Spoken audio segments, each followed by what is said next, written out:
هو الشافي.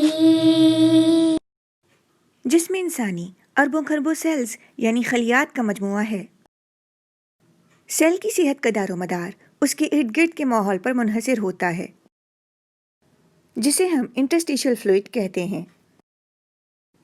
لیکن جب اس فضا میں گندگی پیدا ہو جاتی ہے تو خلیوں کو بھی متاثر کرتی ہے اور اسی وجہ سے بیماریاں پیدا ہوتی ہیں۔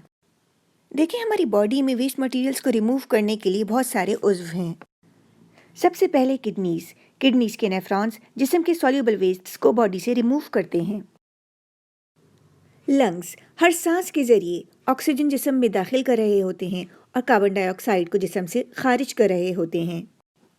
جو غذا ہم منہ کے ذریعے اندر لیتے ہیں اور ڈائجیشن یعنی ہضم کے بعد جو مٹیریلز ویسٹ ہوتے ہیں وہ کولون سٹول کی شکل میں باہر نکال دیتا ہے۔ اب باری آئی لیور کی، تو جو غذا خون میں شامل ہوئی تھی وہ ڈی ٹاکسیفائی ہونے کے لیے لیور میں داخل ہوتی ہے۔ اسکن کے سویٹ گلینڈز اور سیبیشیس گلینڈز اپنی سیکریشنز کے ذریعے پانی، نمک اور چکنائی کو کنٹرول میں رکھتے ہیں۔ ان ایکسکریٹری سسٹمز کے علاوہ بھی باڈی میں بہت سے ڈیفنس میکانزمز ہوتے ہیں جو باڈی کو ٹاکسنز، جرمز اور فری ریڈیکل انجریز سے بچا رہے ہوتے ہیں۔ اس قدر بیسٹ کنٹرولنگ سسٹمز کے باوجود کیوں cholesterol, sugar, uric acid, hormonal levels اور کیمیکل ویسٹ بڑھ جاتے ہیں؟ کیوں covid, cancers, autoimmune diseases اور دیگر بیماریاں اس قدر کامن ہو رہی ہیں جبکہ میڈیکل سائنس تو عروج پر ہے؟ جواب اس کا سادہ سا ہے، ہم فطرت سے دور ہو گئے ہیں۔ پولوشن کی وجہ سے لنگز کو صاف ہوا نہیں مل رہی، گندے پانی اور پھر فرٹیلائزرز اور پیسٹی سائڈز کی وجہ سے سبزیاں اور پھل آلودہ ہیں، اور اس پر سونے پر سہاگا موبائل اور کمپیوٹر نے ہمیں آرام پسند بنا دیا ہے، اور آئے دن مختلف سٹریسز نے ہماری ذہنی حالت بھی ابتر کر دی ہے۔ ظاہر ہے اس صورتحال میں ایکسکریٹری سسٹم صحیح کارکردگی کیسے ادا کر سکے گا؟ باڈی میں ویسٹ مٹیریلز ٹھہریں گے اور مختلف قسم کی بیماریاں جنم لیں گی۔ ان بیماریوں سے لڑنے کے لیے ہم دوائیوں کا استعمال کریں گے، اور دوائیوں میں بھی تو کیمیکلز ہوتے ہیں، یعنی ان کا لوڈ بھی تمام ایکسکریٹری سسٹم کو اٹھانا پڑے گا۔ آخر اس کا حل کیا ہے؟ سادہ طرز زندگی۔ ایک ہیلدی لائف کے لیے ہمیں کچھ تبدیلیاں لانی ہوں گی۔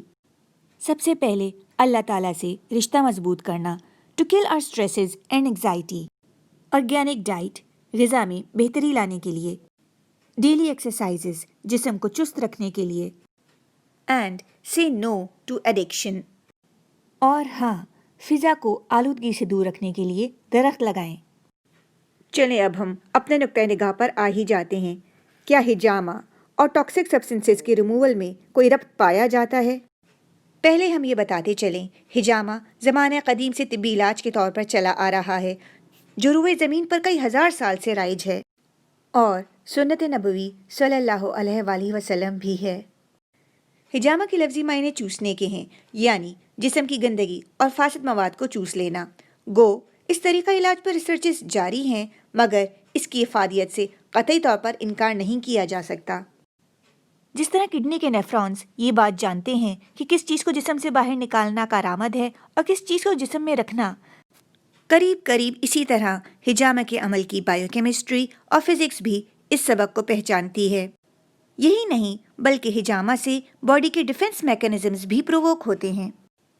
اور یہ تو صرف ہلکا سا اوور ویو تھا ہجامہ کی افادیت پر، جس کو سمجھانے کے لیے اتنی لمبی تمہید باندھی گئی، جبکہ حقیقتاً افادیت اس سے کئی گنا زیادہ ہے۔ شکریہ۔